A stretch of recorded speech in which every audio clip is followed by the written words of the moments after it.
Hello mga lods! For today's video, gagawa tayo ng orange and lemon. Ayan yung lemon natin. With ginger, of course. Yan.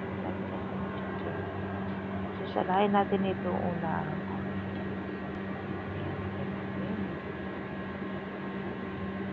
Kasi nga mahirap inumin ng orange. So, gagamitan natin ng tinidor. O yan, or anong kailangan ano nyo na bagay dyan, pwede hawakan or makas baba yung juice. So, kayo na pong bahala kung anong gamitin nyo kung kayong gumagawa nyo. Pwede naman kutsara.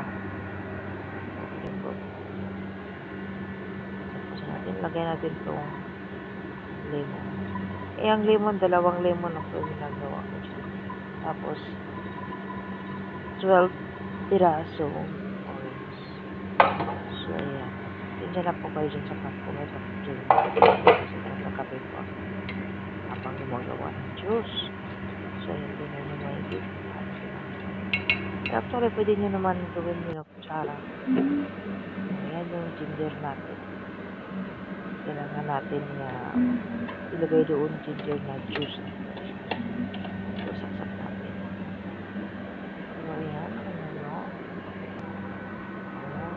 Ay, hindi pa pala nauon. Ano pa naman pupunta ko? Wala naman sa sarili natin. Ayan, ipupush natin. Parang yung ginger. Pupunta sa ilalim. Tapos, lalabas yung kanya. Juice niya. O, ayan. Ayusin. Tama yung one.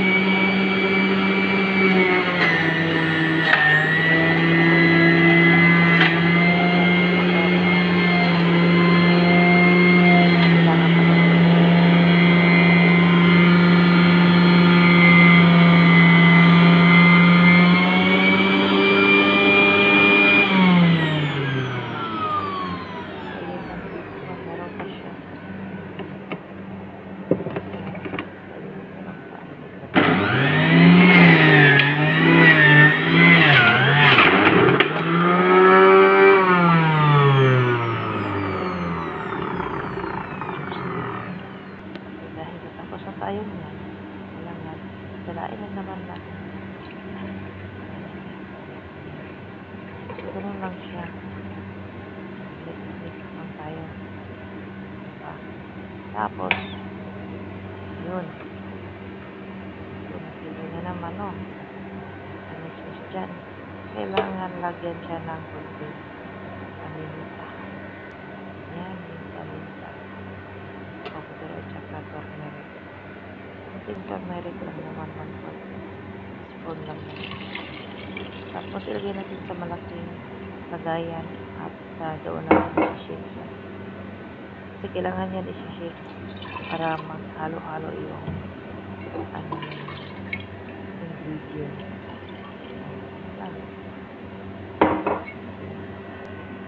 So, i-mix natin. Kita nyo naman kung paano nagyari. Kita nyo lang kasing gawin yung juice na yan. Pero alam niyo ba natin yung juice kasi maraming katawan natin. So, ayan ang ginagawa. Ginagawa ko siya kasi yung amo ko gusto ko siya. Kita nyo na ilagay natin dito sa bagong bili na empty bottle. Pero yung empty bottle na yan, tuloy natin yan sila lahat. Tapos, takpan natin. Pero makikita nyo mamaya sa pagtakip natin, nakasealed siya. Automatic na siya. Pag natakpan natin, nakasealed siya. Tapos, pagbuksan natin, ayun na siya. Parang bago talaga. Parang galing siya.